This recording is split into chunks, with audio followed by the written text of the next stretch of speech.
Seperti yang kita lihat, gejolak ekonomi global mengalami kenaikan sangat tinggi di bulan Maret dan April.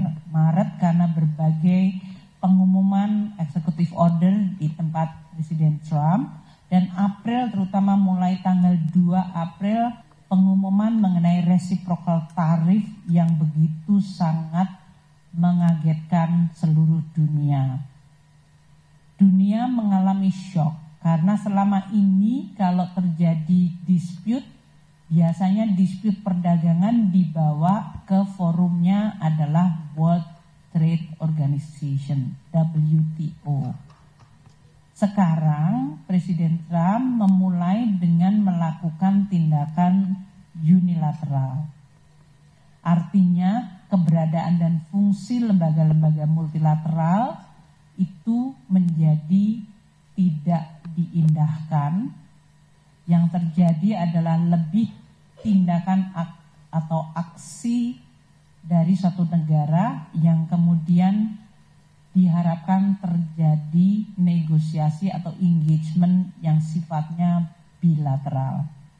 Ini tentu menimbulkan banyak kerumitan karena selain jumlah negaranya banyak, jumlah negara itu lebih dari 197 negara, dan kalau masing-masing membuat bilateral agreement, pasti selain frekuensi dan kerumitan, juga konsistensi treatment menjadi tidak ada.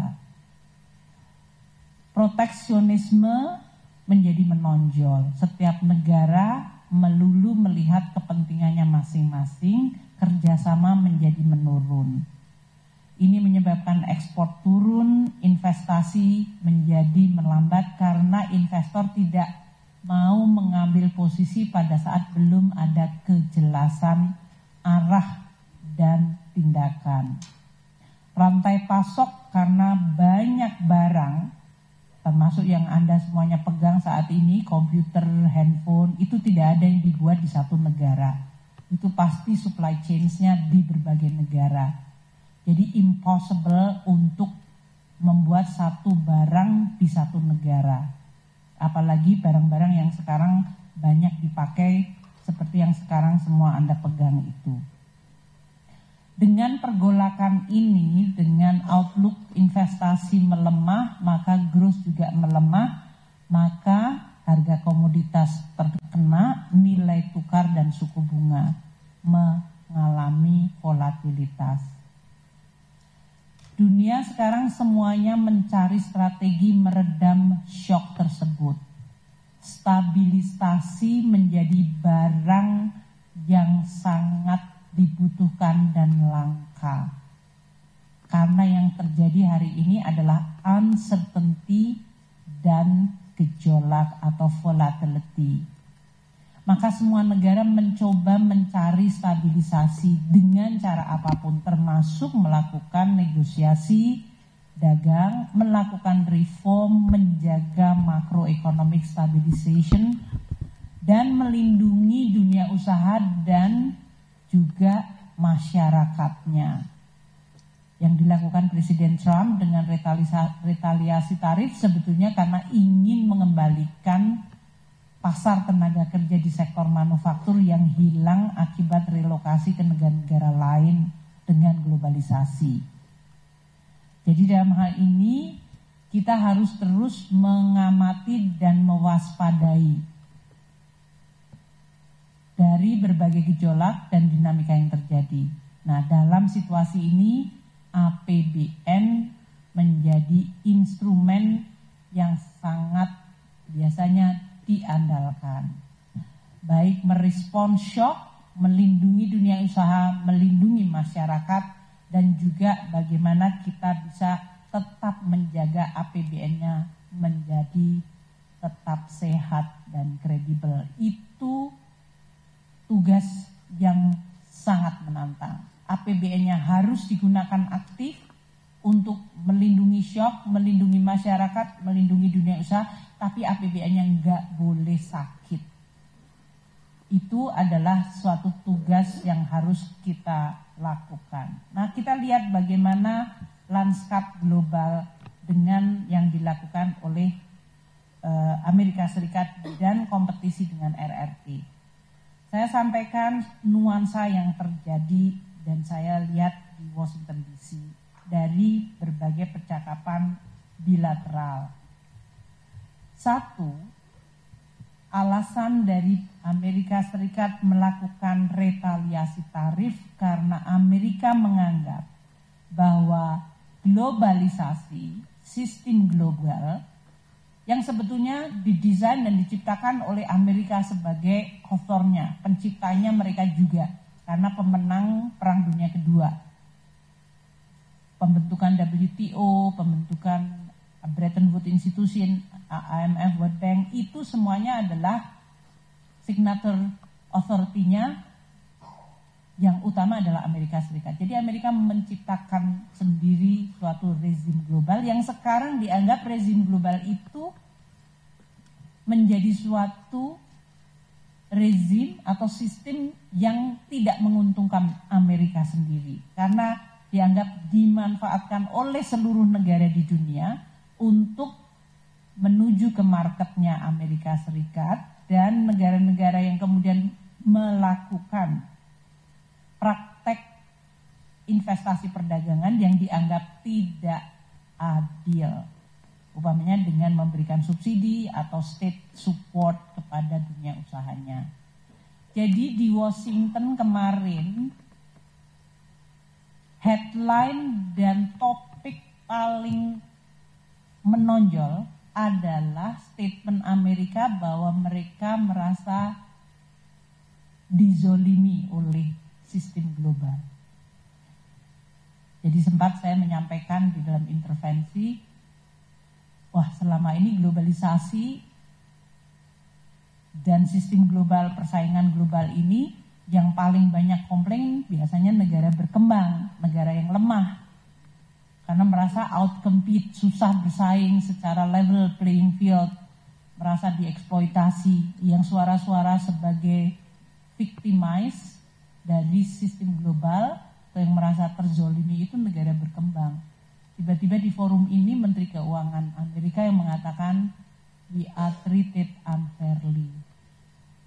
Amerika sih senang mendengar saya ngomong begitu karena ternyata yang terzolimi tidak hanya negara berkembang, tapi negara paling kuat dan paling besar ekonominya di dunia merasa bahwa the global system is unfair. Yang meng-create imbalances. Ketidakseimbangan itu menjadi headline kedua. Unfair nomor 1, imbalances nomor 2. Dan oleh karena itu Amerika melakukan corrective action melalui retaliasi tarif, reciprocal tarif istilahnya. Reciprocal tarif yang kemudian kalau negara lain balas namanya retaliasi. Kebetulan satu-satunya negara yang balas adalah RRT. Yang lainnya engagement, negosiasi. Di dalam konteks ini saya ingin menyampaikan, di luar headline statement yang harus kita waspadai adalah the global order berubah atau mengalami guncangan sangat besar. Global order, order dunia. Kalau kita lihat, ini berarti kita sebagai negara besar di ASEAN dan di G20, Indonesia juga harus waspada dan repositioning.